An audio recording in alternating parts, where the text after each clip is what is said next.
सरकारी बॉन्ड्स के secondary market में 1 जून को 5,500 से ज़्यादा ट्रेड्स हुए, लेकिन 5 जून को मैच्योर होने वाले 10 साल के होलसेल प्राइस इंडेक्स यानी डब्ल्यूपीआई से लिंक्ड बॉन्ड में उसके पूरे जीवन काल में सिर्फ 802 गुना कारोबार हुआ।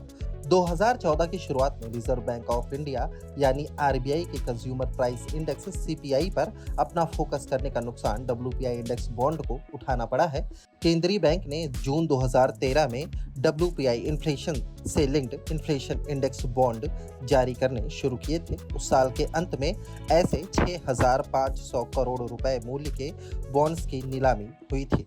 आरबीआई ने ऐसे बॉन्ड्स की दूसरी नीलामी की कोशिश 29 जनवरी 2014 को की थी, जो 500 करोड़ रुपए की थी, लेकिन उससे मिली सभी बोलियां रिजेक्ट कर दी गई थी।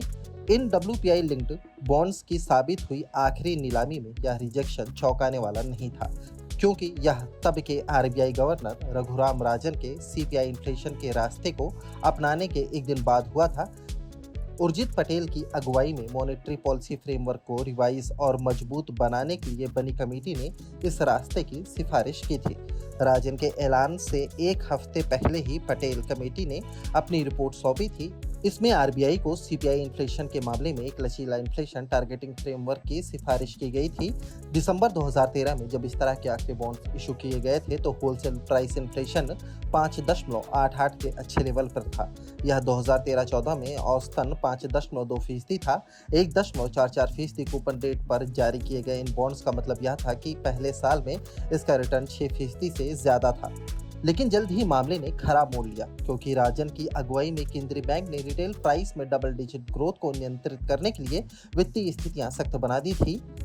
जब सीपीआई इन्फ्लेशन में कमी आनी शुरू हुई तो जनवरी 2016 तक पटेल कमेटी के 6% टारगेट को पूरा करने में 2014-15 में होलसेल इन्फ्लेशन गिरकर 1.3% पर आ गया। फिर 2015-16 में यह जीरो से नीचे 3.6% हो गया। बॉन्ड की कीमत और उसकी यील्ड विपरीत दिशा में चलती है। यील्ड बढ़ने पर बॉन्ड की कीमत घट जाती है, इससे बॉन्ड के निवेशकों को नोशनल लॉस होता है।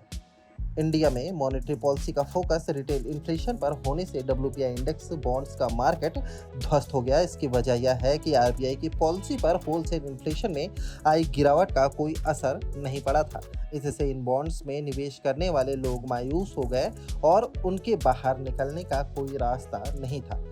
इन संस्थागत निवेशकों के बीच मायूसी इतनी ज्यादा बढ़ गई कि मॉनेटरी पॉलिसी के बाद आरबीआई और एनालिस्ट के बीच होने वाली बातचीत में केंद्रीय बैंक के टॉप मैनेजमेंट से यहां तक पूछा गया कि इन इंस्ट्रूमेंट्स का भविष्य क्या है। हालात को संभालने के लिए आरबीआई ने उन्हें बाय करने का फैसला किया। पहला रिपर्चेज ऑक्शन जनवरी 2016 में हुआ। यह नाकाम रहा क्योंकि आरबीआई ने निवेशकों की तरफ से दिए गए सभी ऑफर रिजेक्ट कर दिए। लेकिन उसके बाद के 3 रिपर्चेज राउंड में यह 5,347 करोड़ रुपए के ऐसे बॉन्ड्स खरीदने में कामयाब रहा। उसने 10 से 15% डिस्काउंट पर ये बॉन्ड खरीदे। इनमें 1,153 करोड़ रुपए के बचे हुए बॉन्ड्स 5 जून को मैच्योर हो रहे हैं।